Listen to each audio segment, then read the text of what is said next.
Welcome to Rugby AM, another fantastic show, and I'm Jonesy-less today. He's not with us today. It's too good for us now. The smartest man on the BBC, without a doubt, this weekend. But we are joined by our first brother and sister combination, Amanda Sybil from Wigan and James Donaldson from Hull KR. Firstly, welcome to Rugby AM, guys. Cheers, Simon. You're right, Amanda, you're a little bit shy being told. Yeah, we'll get you out of that because you're Cumbrian and proud. And before you go to Wigan, you actually have to work setting up your wedding business. Tell us about it. Yeah, get up at 5 o'clock in the morning, go and do 150 chairs, set centrepiece up, come home, get changed, and then go and pick my friend Claire up and we go.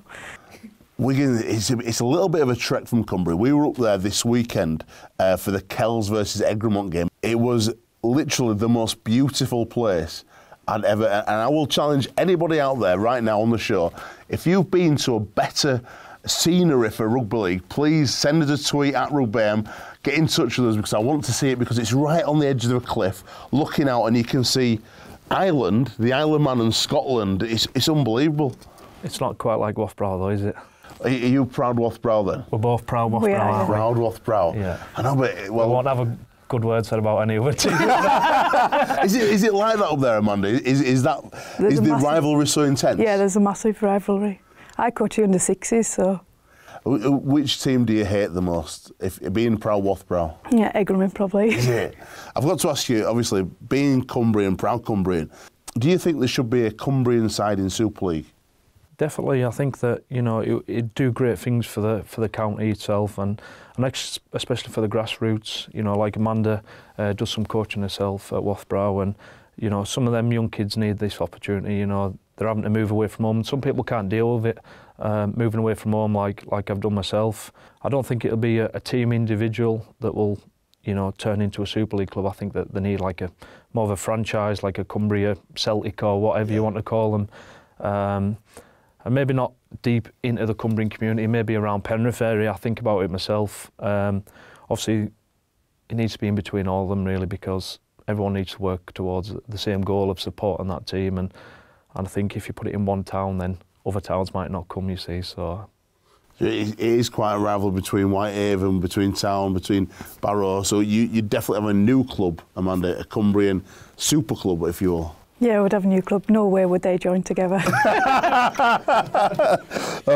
Obviously, it's a great place, picturesque to live. We're going to talk about the fan. We're going to talk about a sibling rivalry as well. But first up today, let's go to Hull as Lee Radford, the King of Hull, takes us round his city, and this is Lee Radford, My Town.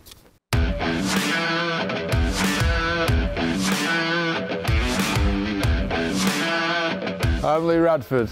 This is my town, this is Hull.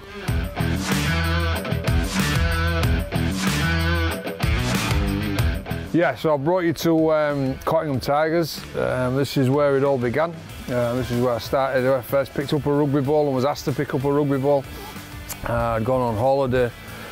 I met a couple who had just started a rugby league team up and said, would I be willing to come down? It was the other side of it. It's actually, if you ask Simo, it's on the way to York, heading out towards Bradford somewhere. But it is a district of Hull, I'm sure.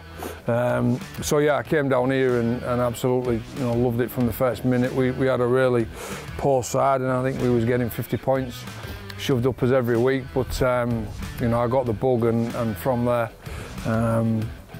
you know, obviously, you know, the rest is history, so to say.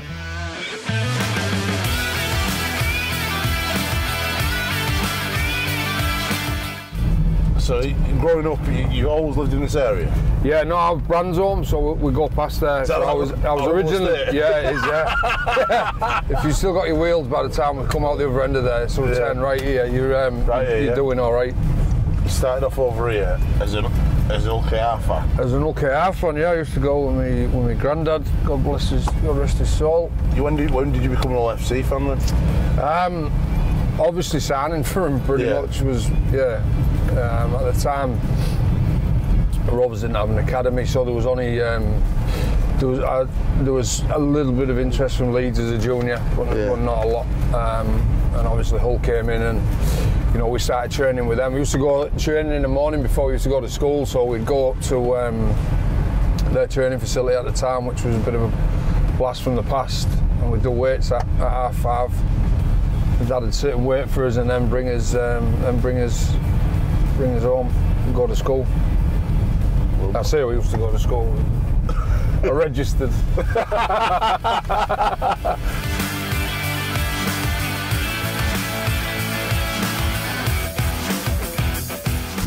So here we are at the Boulevard Academy, which was obviously formerly the Boulevard Ground. Unbelievable ground to play at. Played here both home and away for the away team in particular. It was a torrid time. You'd walk out the changing room through the tunnel, and it was like a cage tunnel at the time, so it was obviously thrown beer upon and spat upon, and yeah, it was something like out of the wrestling scene, but an unbelievable stadium. And as you can see, we just moved across the road to the KC Stadium where we're currently playing at now. This ground for me, my best memory, or my worst memory, was playing a reserve team game, and I'd had the runs and diarrhoea all week, and actually shit my pants in a white kit I was playing at the time, so I had to run off the field and change my underpants and shorts, quickly wipe myself down. And yeah, we lost that game to Oldham in the reserve team, and I actually got fined £50 my wage at that time as well during the week. So yeah, that was an absolute shocker. So we go from here to the KC where I shit myself every weekend, depending on what the result's going to be. Yeah, we drew Hunslet in the cup.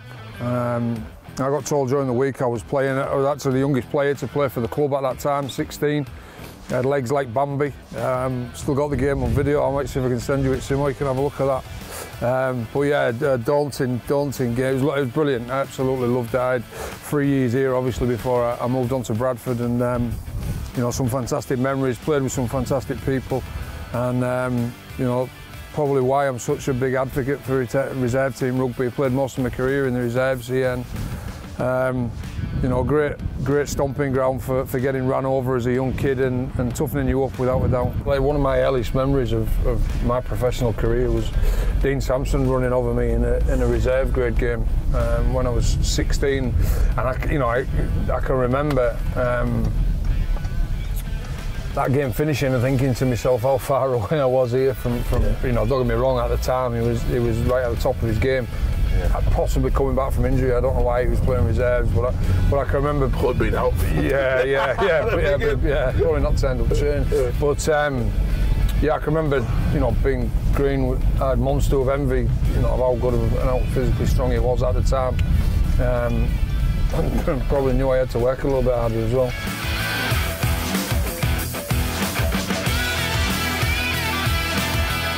Yeah, so this is the KC Stadium where we're currently at in my career. This is the seat where I spent the back end of my career mostly, either here or just on the bike there. So yeah, I used to get called Lance Armstrong by a lot of my mates because of the amount of time I used to spend pedalling on that.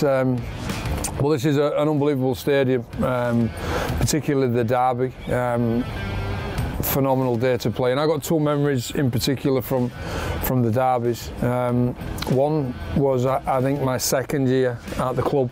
We played Hull KR on a Good Friday and got pumped. I can't remember, the score was getting beat heavily, and I can remember the Rovers fans at that end all screaming, "You're getting sacked in the morning." And obviously my kids was in the stand at the time, so I had to go home, and that was pretty upsetting for them. So that was a real.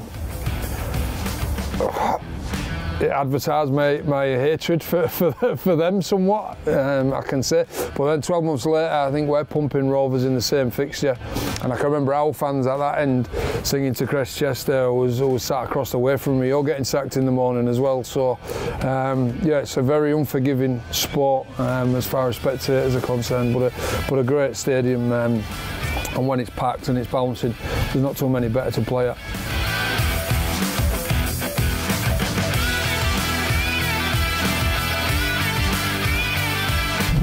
I think when I got the job, definitely there was not a great deal of accountability, particularly, you know, from the players' perspective, and I was part of that as well. So there was some, you know, I can remember being a player. I was actually captain of the club at the time. and we was getting beat under Peter Sharp, and Pete Sharp was an unbelievable coach.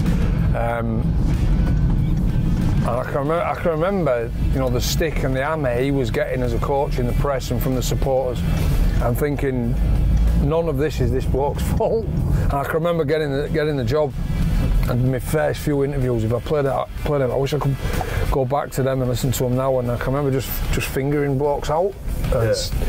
You know, players that didn't perform. I can remember, you know, normally as a coach, like now, you somebody has a shocker, you sort of point your arm around them and protecting them. But as far as culture's concerned, you have changed that culture. Yeah, I'd like to think so.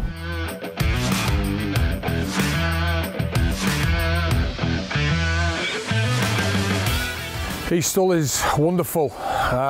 So after leaving Cottingham Tigers, I got asked to come down to a club called Hull Boys Club, and they folded the first week I got there, which then split into another club called Masons, which was a famous club in Hull at the time, which then is now obviously Easthull. And yeah, this is where it all started. This is where I started to learn how to miss tackles and drop rugby league balls on a frequent basis every weekend. But no, I had some unbelievable memories here. Signed for Hull FC from here, obviously. And again, met some great people. This is also where I played my father's semi-7-a-side football on a Monday night, and that's also where I rolled my ankle last week. And where there's blame, there's a claim. So I don't know how long this place is going to be standing once I've spoken to Neil Hudgell and see if there's anything to go at there. So yeah, I was actually asked to coach an under-8s team at the time. Playing at Bradford, you know, I wanted to get into coaching. I really, you know, I thought I'd really enjoy it. I love the game. I loved being involved with the game. So the team that I took from under-8s, obviously, to under-16s, we did okay. We got 8 kids signed professional. I think 5 of them kids played Super League. Probably the most famous of those is Josh Hodgson at the minute, playing in Canberra. But yeah, we had a great start. We went on to win the Yorkshire Cup, semi-finals of the National Cup, you know, on a couple of occasions. But sunk my teeth into it that way, and then obviously, you know, got asked to coach the open age team from there. So I was actually doing both. So I was coaching the under, I think it had been 14s at the time, and doing the open age as well, and that was an unbelievable journey as well in my coaching career, and learning how to deal with different people was certainly an experience. So yeah, we was getting kids literally coming out of the prison, which is just around the corner, coming training on a Tuesday and managing them. So now when I deal with Albert Kelly in the Lakes, yeah, that's a walk in the park compared to some of the stories I could tell you about that time in my career.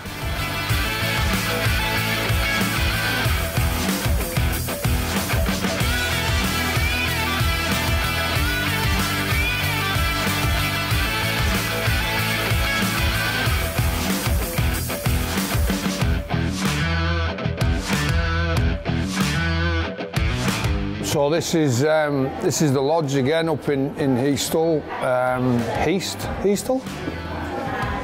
So this is the lodge, the last place we'll visit today.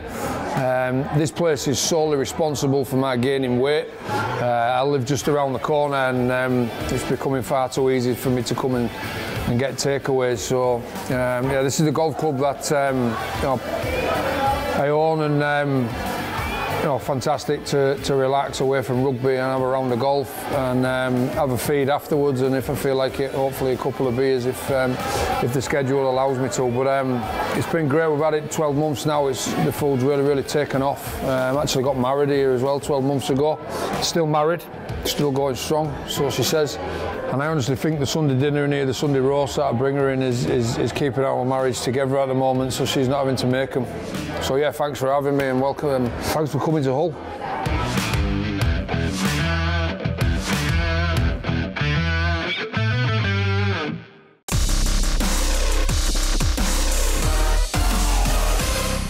Only in Hull would you get fined for pooing yourself. Absolutely outstanding. And I've got a new Jonesy, but much better looking. It's Paul Donaldson, mother of James and Amanda. Welcome to Rugby End, Paul. Hello, welcome. It's great to have you on the sofa, one of the hard-working Cumbrians. I'm surrounded by Donaldson stroke Sibbalds. Is it sad for you when you lose a Donaldson and gain a Sibbald? A little bit. I wanted her to keep her name, Donaldson, for the rugby. For the rugby? Yeah. But you must be really proud to have 2 professional players. Absolutely, yeah. I can't tell you how proud I am. They're equally as good as each other. No. You can't sit on any fences. Who's the best? I would say James, but the rest of Cumbria say Amanda. Why do they say you, Amanda? I'm not quite sure what it is. I think it's just because I'm older. I think it's because Amanda's quiet and I do the talking for Amanda a lot of the time. But Amanda's a bit more of a likeable person, I think, really. It's to wind James up. Just to wind me up, really, but I've had a lot of messages since Amanda started back playing saying it's good to see the better Donaldson back playing. So. Fantastic. 13 months between them. There must have been a lot of sibling rivalry growing up. Right from the very beginning. They've always been rivals. We'll go back to Hull because your first game, Donna, you nearly got a hiding off Lee Radford. That wouldn't have been a great start to your professional career. Yeah. Second game, Hull FC away. I think that they broke down the right-hand side of the field and I decided to chase back. And none of my teammates decided to chase back as well. And as Lee Radford scored, I think I dived on him and next thing he's got hold of me and he's cocked his fist back. But at the time, to be fair, I didn't know who Lee Radford was. You know, in Cumbria, you know, I wasn't massively watching Super League, so it wasn't anything to me. But now I know who he is. I think it was a bad idea. Right, well, just a little bit. Talk to us about life at Hull KR at the moment because you had a great win against Wigan and then it kind of fell apart against Castres. What happened? Yeah, it's been very tough this year. From the start of the season, you know, we didn't get off to the great start. You know, we pushed a few teams close, losing out by a few points, and then we lost Sean Lunt. You know, we lost Danny Maguire, and other players kept on getting injured. So it didn't really help the full scenario of our season. And we're starting to get them numbers back now, which is starting to help us grow in confidence. It can only get better from here, really. I think. You know, it's definitely tough and. You know, we've just got to keep working hard and hopefully we'll get the rewards from it. Time to go over now to Castleford as they take on the Resource Crossbar Challenge. And after the Crossbar Challenge, we've got a little game called Paul Knows to play with the Donaldson-Sibbald combination.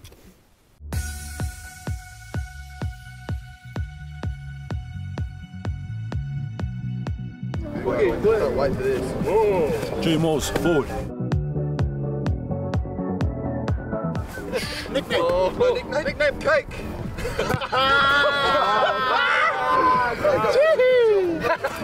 Got the sprinkle.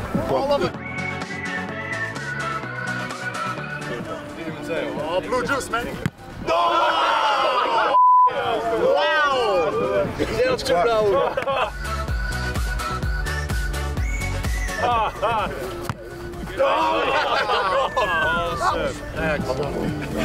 Hans Milner moves forward. Shadrach Dingle.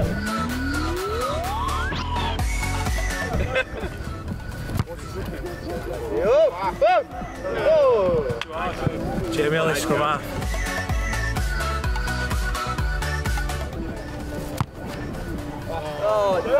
oh, is that Canon? Try the postman Hitchcocks because I always deliver the goods.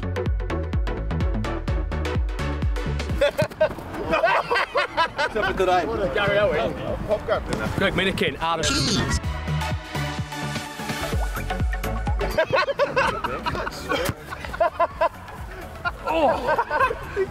Kieran Gill, Cass's finest.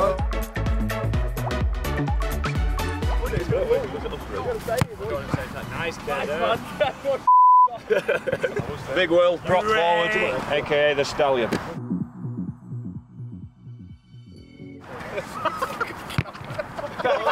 Oh, go Will! Stallion. Michael Meakin, second row.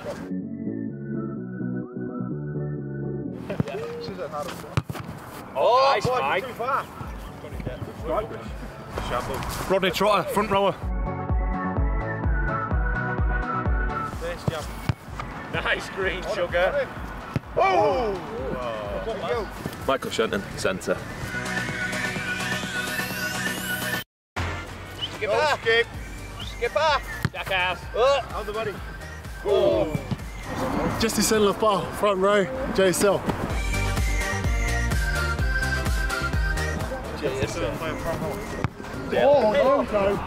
Oh, come on!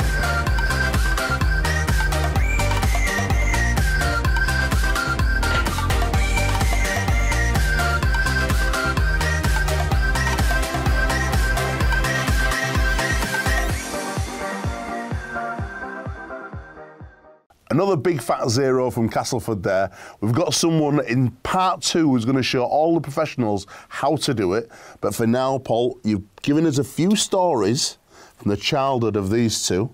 I'm going to find out who knows which story, who it was. So we'll start off with this story. Who sucks their thumb in the dugout? James, probably. James. Because I suck my thumb and Amanda sucks her finger, you see. Which finger do you suck? This one, not so much now though. She does. Every time I go home, I have to tell her to take it out of her mouth. But I used to suck my thumb till I was 17-year-old. 17-year-old? When I joined Bradford, you know, I was playing the first team. I still sucked it now and again, not as often. and then I knocked my 2 front teeth out, and it went downhill from there. And you know, it wasn't the same anymore. I've got false teeth now, so it doesn't quite feel the same. So is that correct? Is James the thumb sucker? He's the thumb sucker. James, I'll give a point there to Amanda. Who put biscuits in custard? That was me. It was a bit of a bad story, that really. No, it was me. No, sorry. I did it to you. Yeah, you did it to me. So I put biscuits. I put biscuits in custard, and when I went out to go to the toilet, Amanda put cat biscuits in it. And mixed it up. So then I went to eat it and I started chewing cat biscuits. So I spat it out and I ran upstairs and I was like, "Where's she at?" And she was hid in the bathroom, and the bath was running on scalding hot water, and she was sat on the side of the bath, and I launched her into the bath. And she was in hospital for at least 4 weeks with 3rd-degree burns. Wow. James didn't know it was hot water at the time. I didn't realise it was hot water at the time, and Mum threw her straight in the shower. She was screaming, and her skin started to bubble like that, as if it was... the skin come out like she was Mr. Blobby. Wasn't funny. My mum come in, give me a slap and says, "You're not going to training tonight." And that was my punishment. But I felt guilty after that. Who likes to drive at night time? That'll be me. I wouldn't say it was my choice. I used to have a friend, one of my best friends, Greg Dawson, used to come and stay every weekend, or I'd stay his, and he used to say to me, "Should we go on a mission tonight?" I was saying, "Yeah, what are you thinking?" He says, "Well, I could do with a pizza." So I says, "All right, well, Mum and Dad's in bed, and their front window looks onto where the yard is and the car's parked. So what we decided to do was push the car to the roadside with the lights turned off. We got it there, we started it up, and there we were, away down for a pizza, 15-year-olds. 15-year-old driving down for a pizza. Driving out for pizza, and once we got back to the farm, obviously light off and then push it back in. How many times did this happen? This probably happened a handful of times. It got a regular occurrence after a while. Big thanks to Paul for coming on and letting us know who's who. Thought she'd have a few better stories than she had, to be fair. Have you got some better ones? No better, but... No, I think we did worse things than that, didn't we, as kids? Not that I know of. Yeah, I didn't know. No. Have a safe journey back to Cumbria. We'll see you on the 28th of July. For now, find out you could be winning with Bachelors. All you've got to do is guess who. Have a look. Tweet us at RugbyAM. Check out rugbyam.co.uk and enter the competition. And we'll see you after the break right here on Free Sports for more Rugby AM.